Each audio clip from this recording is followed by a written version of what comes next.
दोस्तों इस वक्त इंस्टाग्राम, फेसबुक, सोशल मीडिया या यूट्यूब कहें, इनका ज़माना है। हर कोई फेमस होना चाहता है, हर कोई चर्चित होना चाहता है, हर कोई इंस्टाग्राम पर रील्स बना रहा है, हर कोई यूट्यूब पर शॉर्ट्स वीडियो बना रहा है और फेमस होना चाहते हैं, पैसा कमाना चाहते हैं। यहाँ तक कि जो नीयत है ये ठीक है, फेमस होना चाहते हैं, पैसा कमाना चाहते हैं, ठीक है। लेकिन ये जो काम है ये वो महिलाएं भी कर रही हैं जो गृहिणी हैं, और वो लड़कियां भी कर रही हैं जो स्कूल में जा रही हैं, जो कि कॉलेज में जा रही हैं और इंस्टाग्राम पर रील्स बनाती है, अजीब अजीब गानों पर नाचती है, कूदती है और अजीब अजीब सी हरकतें भी करती हैं।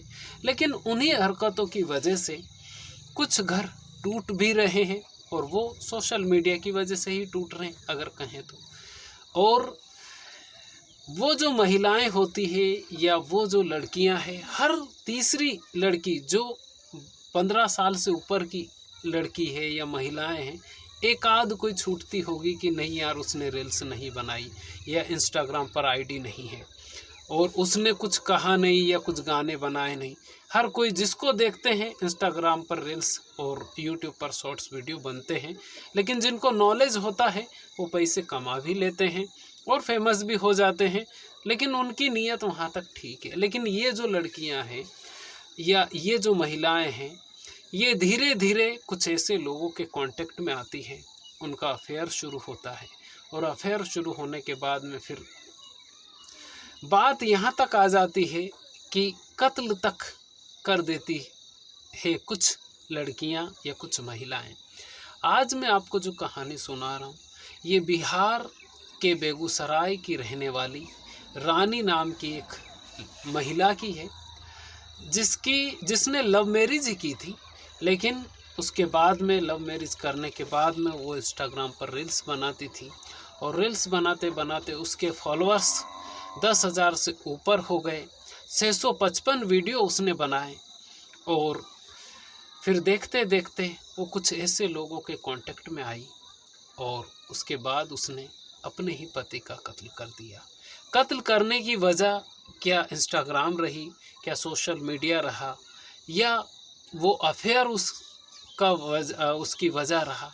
क्या कारण था कि रानी ने अपने ही पति का कत्ल कर दिया?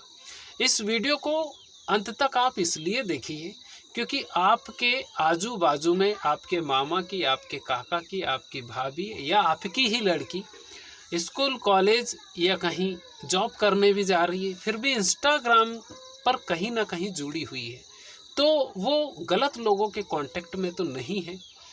इस वीडियो को इसलिए आप पूरा ज़रूर देखिएगा। नमस्कार, मेरा नाम है मोहन अहिरवार और आप देख रहे हैं खबर तमर इंडिया का यूट्यूब चैनल। दोस्तों, आज की जो सच्ची कहानी है ये बिहार के बेगूसराय की रहने वाली रानी की कहानी है। और बेगूसराय को आप जानते ही हैं, जहां से कन्हैया कुमार जो कि कांग्रेस के नेता है वो वहीं के रहने वाले हैं, बेगूसराय के ही।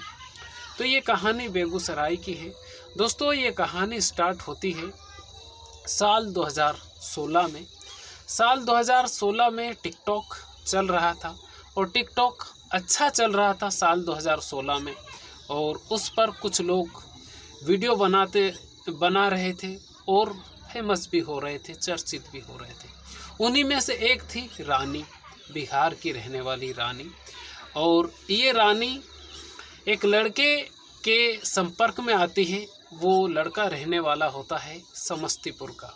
समस्तीपुर के नन्हन गांव का वो रहने वाला था और इन दोनों की दोस्ती होती है।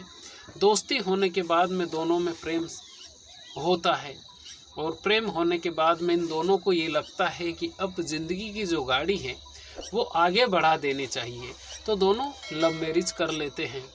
और ये लव मैरिज जब होती है तो जिस लड़के से रानी की शादी होती है वो उस लड़के का नाम होता है महेश्वर। ये समस्तीपुर का रहने वाला था और रानी बेगूसराय की रहने वाली थी। दोनों के बीच में लव मैरिज होती है, सब कुछ ठीक ठाक चल रहा था। लेकिन रानी टिकटॉक पर वीडियो बनाती थी और उस वक्त तक महेश्वर को भी ठीक ठाक लगता था कि चलिए ठीक है, रानी बना रही है, उसका मन खुश होता है, वो काम करने के लिए जाता है, तो कोई परेशानी उसको नहीं हो रही थी। तब तक उसने रोका नहीं। कहाँ पर पति भी गलती करता है ये भी आप इस वीडियो में समझ में आएगा आपको। साल 2019 में जब टिकटॉक बंद हुआ तो उसके बाद में हमारे देश में इंस्टाग्राम पर छोटे छोटे वीडियो रील्स के माध्यम से आने लगे। कुछ लोग शॉर्ट वीडियो बनाने लगे और वही शॉर्ट वीडियो मोनेटाइज भी होने लगे, रील्स भी मोनेटाइज होने लगे और बहुत सारे लोग इंस्टाग्राम के माध्यम से भी पैसा कमाते हैं, यूट्यूब के माध्यम से भी पैसा कमाते हैं। यहाँ तक उनकी जो नीयत ठीक है, लेकिन रानी के साथ जो हुआ वो जैसे ही टिकटॉक बंद हुआ 2019 में, उसके बाद में कोरोना काल आ गया। तो ये 2019 से 20-21 तक कोरोना काल रहा। इसमें रानी इंस्टाग्राम पर इसने आईडी बनाई और ये इंस्टाग्राम पर रील्स बनाना इसने शुरू कर दिया।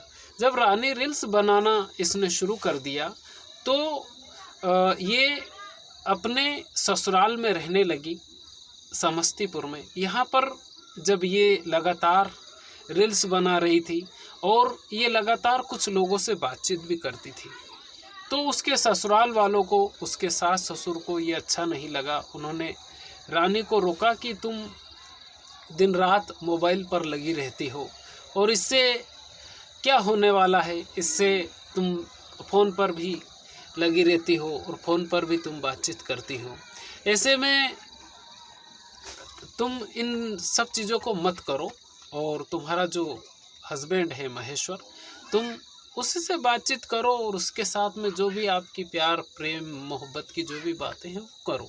लेकिन रानी ने माना नहीं। अब इसके बाद में महेश्वर की कोलकाता में जॉब लग गई। जॉब मतलब वो कहीं प्राइवेट कंपनी में नौकरी करने लगा, तो उसको समस्तीपुर छोड़ना पड़ा। जब समस्तीपुर छोड़ना पड़ा तो महेश्वर कोलकाता में ही रहने लगा। अब यहाँ पर रानी का इस वीडियो बनाने के चक्कर में, रील्स बनाने के चक्कर में ससुराल में झगड़ा होने लगा। तो रानी को महेश्वर ने कहा कि एक काम करो, तुम अपने मायके में ही रहो। अब वो रानी साल 2022 के आसपास रानी अपने मायके में आ गई बेगूसराय में। यहीं पर वो रील्स बनाना उसने बिल्कुल भी नहीं छोड़ा और महेश्वर ने भी फिर टोकना शुरू किया कि तुम एक काम करो, ये रील्स बनाना बिल्कुल भी बंद कर दो। लोग अच्छे अच्छे कमेंट नहीं करते हैं, अजीब से कमेंट करते हैं और वो मुझे बिल्कुल भी अच्छा नहीं लगता। ऐसा महेश्वर ने कहा कि उसको बिल्कुल भी अच्छा नहीं लगता। लेकिन जब रानी नहीं मानी तो महेश्वर, क्योंकि वो कोलकाता में रहने लगा, वहीं पर वो नौकरी करने लगा, घर परिवार उसको चलाना था, तो रानी अपने मायके में आ गई और अब कंट्रोल भी नहीं रहा। पहले ससुराल में रहती थी रानी तो सास ससुर का थोड़ा बहुत डर था, लेकिन मायके में आ गई तो किसी का डर भी नहीं रहा। यहाँ पर वो कुछ लोगों के संपर्क में आई और इंस्टाग्राम के माध्यम से ही वो संपर्क में आई और फिर उसकी कुछ लोगों से बातचीत होने लगी, कुछ उसके अफेयर शुरू होने लगे, वो उनसे मिलना जुलना उनका शुरू हुआ और यहीं से उसकी जो कहानी है वो आगे जाने लगी। महेश्वर पे अब ध्यान बिल्कुल भी नहीं रहा रानी का और वो सिर्फ रील्स और वो जिन लोगों से दिन रात बातचीत करती थी उन्हीं लोगों पर उसका ध्यान रहा।